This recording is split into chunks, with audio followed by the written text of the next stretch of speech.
everyone fine. ಬೆಳ್ಳಂಬೆಳಗ್ಗೆ ಭ್ರಷ್ಟರ ಬೆವರಿಳಿಸಿದ Lokayukta Bengaluru, Mandya, Chikkaballapur ಸೇರಿ ಒಟ್ಟು 25 ಕಡೆ ಏಕಕಾಲಕ್ಕೆ ದಾಳಿಯನ್ನ ಮಾಡಲಾಗಿದೆ. ಬೆಂಗಳೂರಿನಲ್ಲಿ ಅಬಕಾರಿ ಇಲಾಖೆ ಅಧೀಕ್ಷಕ ಮೋಹನ್ ಎನ್.ಕೆ. ತಿಪ್ಪೇಸ್ವಾಮಿ ಮನೆ ಮೇಲೆ ಲೋಕಾಯುಕ್ತ ದಾಳಿಯನ್ನ ಮಾಡಲಾಗಿದೆ. ಎನ್.ಕೆ. ತಿಪ್ಪೇಸ್ವಾಮಿ ನಗರ ಮತ್ತು ಗ್ರಾಮಾಂತರ ಯೋಜನಾ ನಿರ್ದೇಶಕ. ಒಟ್ಟು 25ಕ್ಕೂ ಹೆಚ್ಚು ಮನೆ ಮತ್ತು ಕಚೇರಿಗಳ ಮೇಲೆ ಏಕಕಾಲಕ್ಕೆ ಈ ಒಂದು ದಾಳಿಯನ್ನ ನಡೆಸಲಾಗಿದೆ. ಇಬ್ಬರು ಅಧಿಕಾರಿಗಳ ಮನೆ, ಕಚೇರಿ, ಇನ್ನಿತರ ಸ್ಥಳಗಳಲ್ಲಿ ಅಂದ್ರೆ ಅವರ ಕುಟುಂಬಸ್ಥರು, ಅವರ ಸ್ನೇಹಿತರು, ಆಪ್ತರು ಇವರುಗಳ ನಿವಾಸಗಳ ಮೇಲೂ ಕೂಡ ದಾಳಿಯನ್ನ ಮಾಡಿ ಪರಿಶೀಲನೆಯನ್ನ ನಡೆಸಲಾಗ್ತಾ ಇದೆ. ತಿಪ್ಪೇಸ್ವಾಮಿ ಮನೆಗೆ ಅಕ್ಕಸಾಲಿಗರನ್ನ ಕರೆಸಿದ್ದಾರೆ ಅಧಿಕಾರಿಗಳು. ಈ ಅಕ್ಕಸಾಲಿಗರನ್ನ ಕರೆಸ್ತಾರೆ ಅಂತ ಅಂದ್ರೆ ಎಲ್ರಿಗೂ ಬರುವಂತ ಪ್ರಶ್ನೆ, ಹಾಗಿದ್ರೆ ಎಷ್ಟು ಮಟ್ಟಿಗೆ ಚಿನ್ನ ಬೆಳ್ಳಿ ಎಲ್ಲ ಇರಬಹುದು, ಆ ರೇಂಜ್ ನಲ್ಲಿ ಇದೆಯಾ ಅನ್ನೋ ಪ್ರಶ್ನೆ.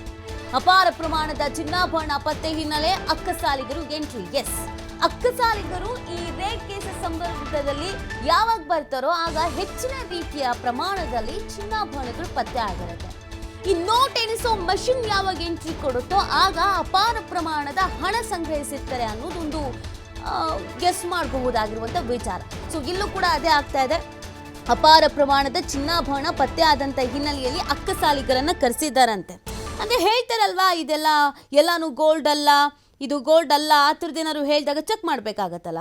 ಇಷ್ಟಕ್ಕೊಂದು ಸಿಕ್ಕಿದೆ ಅಂತಂದರೆ ಸಹಜವಾಗಿ ಅನುಮಾನ ಬರುತ್ತೆ, ಇದೆಲ್ಲ ಗೋಲ್ಡ್ ಅಲ್ವೋ ಏನೋ. ಈಗೆಲ್ಲ ಗೋಲ್ಡಿಗೆ ತಲೆ ಮೇಲೆ ಹೊಡೆದಂಗೆಲ್ಲ ಇರುತ್ತಲ್ವಾ. ಸೊ ಸಹಜವಾಗಿ ಪ್ರಶ್ನೆಗಳು ಬರುತ್ತೆ. ಅದೆಲ್ಲದಕ್ಕೂ ದಾಖಲೆಗಳನ್ನು ಸಂಗ್ರಹಿಸಬೇಕಾಗತ್ತೆ. ಆ ನಿಟ್ಟಿನಲ್ಲಿ ಅಕ್ಕಸಾಲಿಗರನ್ನು ಕರೆಸಿದ್ದಾರೆ. ಎಸ್, ನೀವು ಗಮನಿಸ್ತಾ ಇದ್ದೀರಾ, ಭ್ರಷ್ಟ ಅಧಿಕಾರಿಗಳ ನಿವಾಸದ ಮೇಲೆ ಏಕಕಾಲಕ್ಕೆ ದಾಳಿಯನ್ನ ಮಾಡಿರುವಂಥದ್ದು. ಅವರ ನಿವಾಸಗಳ ಫೋಟೋಸ್ ಅನ್ನ ನೀವು ನೋಡ್ತಾ ಇದ್ದೀರಾ. ಬೆಂಗಳೂರು, ಮಂಡ್ಯ, ಚಿಕ್ಕಬಳ್ಳಾಪುರ ಸೇರಿ ಒಟ್ಟು ರಾಜ್ಯದಾದ್ಯಂತ 25 ಕಡೆ ಲೋಕಾಯುಕ್ತ ದಾಳಿಯಾಗಿದೆ. ಚಿಕ್ಕಬಳ್ಳಾಪುರದಲ್ಲಿ ಭೂ ಹಾಗೂ ಗಣಿ ವಿಜ್ಞಾನ ಇಲಾಖೆಯ ಕೃಷ್ಣವೇಣಿ ನಿವಾಸ, ಮಂಡ್ಯದಲ್ಲಿ ಕಾವೇರಿ ನೀರಾವರಿ ನಿಗಮದ ಎಂಡಿ ಮಹೇಶ್, ಬೆಂಗಳೂರಿನ town and planning director Thippeswamy, ಬೆಂಗಳೂರಿನ ಅಬಕಾರಿ ಇಲಾಖೆಯ ಎಸ್.ವಿ. ಮಹೇಶ್.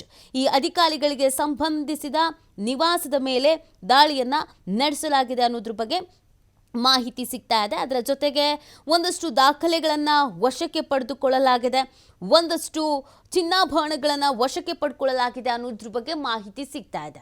ಈ ಬಗ್ಗೆ ಮತ್ತಷ್ಟು ಮಾಹಿತಿಯನ್ನು ನೀಡ್ತಾರೆ ನಮ್ಮ ಪ್ರತಿನಿಧಿ ಸಂತೋಷ್. ಇವತ್ತು ಏಕಕಾಲಕ್ಕೆ 25 ಕಡೆ ದಾಳಿಯಾಗಿದೆ. ಎಲ್ಲೆಲ್ಲಿ ದಾಳಿ ಮುಂದುವರೆದಿದೆ, ಪ್ರಮುಖವಾದಂಥ ದಾಖಲೆ, ಅಪಾರ ಪ್ರಮಾಣದ ಚಿನ್ನಾಭರಣ ಅಥವಾ ಹಣ ಸಿಕ್ಕಿರುವಂತಹ ನಿವಾಸ, ಅಧಿಕಾರಿಗಳ ಮಾಹಿತಿ ಬಗ್ಗೆ ಏನಾದರೂ ಡೀಟೇಲ್ಸ್ ಇದೆಯಾ? ನೀತಿ ಈಗಾಗಲೇ ಏನು 25 ಕಡೆ ಬೆಳ್ಳಂಬೆಳಗ್ಗೆ ಲೋಕಾಯುಕ್ತ ಅಧಿಕಾರಿಗಳು ಭ್ರಷ್ಟ ಅಧಿಕಾರಿಗಳಿಗೆ ಶಾಕ್ ಕೊಟ್ಟಿರುವಂತದ್ದು, ದಾಳಿಯನ್ನು ನಡೆಸಿರುವಂತದ್ದು. ಟೌನ್ ಪ್ಲಾನಿಂಗ್ ಇರ್ಬೋದು, ಕಾವೇರಿ ನಿಗಮ ಮಂಡಳಿ ಇರ್ಬೋದು, ಅಬಕಾರಿ ಇಲಾಖೆ ಇರ್ಬೋದು, ಬೇರೆ ಬೇರೆ ಇಲಾಖೆಗಳ ಭ್ರಷ್ಟ ಅಧಿಕಾರಿಗಳಿಗೆ ಬೆಳಗ್ಗೆಯಿಂದಾನೆ ಶಾಕ್ ಕೊಟ್ಟಿರುವಂತದ್ದು. ಬೆಳಗ್ಗೆಯಿಂದಾನೆ ಒಂದು ಲೋಕಾಯುಕ್ತ ದಾಳಿ ಆಗಿದೆ. ಸುಮಾರು 25 ಕಡೆ 100ಕ್ಕೂ ಹೆಚ್ಚು ಅಧಿಕಾರಿಗಳು ಈ ದಾಳಿಯನ್ನು ನಡೆಸಿರುವಂತದ್ದು. ದಾಳಿಯನ್ನು ನಡೆಸಿ ಮಹತ್ವದ ದಾಖಲೆಗಳನ್ನ ಈಗಾಗಲೇ ವಶಪಡಿಸಿಕೊಂಡಿರುವಂತದ್ದು. ಅಂದ್ರೆ ಸಾಕಷ್ಟು ಭ್ರಷ್ಟಾಚಾರ ಆರೋಪದ ಅಡಿಯಲ್ಲಿ ಬಂದಂತ ದೂರನ್ನ ಆಧಾರವಾಗಿ ಇಟ್ಕೊಂಡು ಈ ಒಂದು ದಾಳಿಯನ್ನು ನಡೆಸಿರುವಂತದ್ದು. ಬೆಂಗಳೂರಿನಲ್ಲಿ 2 ಕಡೆ ನಡೆಸಿದ್ರೆ, ಚಿಕ್ಕಬಳ್ಳಾಪುರ ಕಡೆ 1 ಕಡೆ, ಮಂಡ್ಯದಲ್ಲಿ 1 ಕಡೆ, ಒಟ್ಟು 4 ಅಧಿಕಾರಿಗಳ ವಿರುದ್ಧ 25 ಕಡೆ ಈ ದಾಳಿ ನಡೆದಿರುವಂತದ್ದು. ಪ್ರಮುಖವಾಗಿ ಬೆಂಗಳೂರಿನಲ್ಲಿ ಈಗಾಗಲೇ ಏನು ತಿಪ್ಪೇಸ್ವಾಮಿ ಇರ್ಬೋದು, ಮಹೇಶ್ ಇರ್ಬೋದು, ಇವರ ಮನೆಗಳಲ್ಲಿ ದಾಳಿ ನಡೆಸಿದ್ದಾರೆ. ತಿಪ್ಪೇಸ್ವಾಮಿ ಮನೆಯಲ್ಲಿ ಸಾಕಷ್ಟು ಕೆಜಿಗಟ್ಟಲೆ ಚಿನ್ನಾಭರಣಗಳು ಕೂಡ ಸಿಕ್ಕಿರುವಂತದ್ದು. ಅದನ್ನ ಈಗಾಗಲೇ ಪರಿಶೀಲನೆ ನಡೆಸಲಿಕ್ಕೆ ಮತ್ತು ತೂಕವನ್ನು ಹಾಕ್ಲಿಕ್ಕೆ ಅಕ್ಕಸಾಲಿಗರನ್ನು ಕೂಡ ಕರೆಸಿರುವಂತದ್ದು. ಅಂದ್ರೆ ಭ್ರಷ್ಟ ಅಧಿಕಾರಿಗಳು ಸಾಕಷ್ಟು ಹಣವನ್ನ ಮಾಡಿರುವಂತದ್ದು. ಈ ಆರೋಪದ ಅಡಿ ಈ ಒಂದು ದಾಳಿ ನಡೆದಿರುವಂತದ್ದು.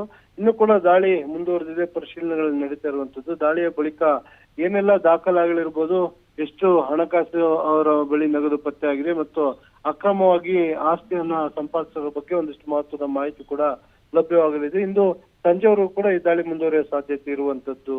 ನೀತಿ. ಓಕೆ, ಥ್ಯಾಂಕ್ ಯು ಸಂತೋಷ್ ತಮ್ಮೆಲ್ಲ ಡೀಟೇಲ್ಸ್ಗಾಗಿ.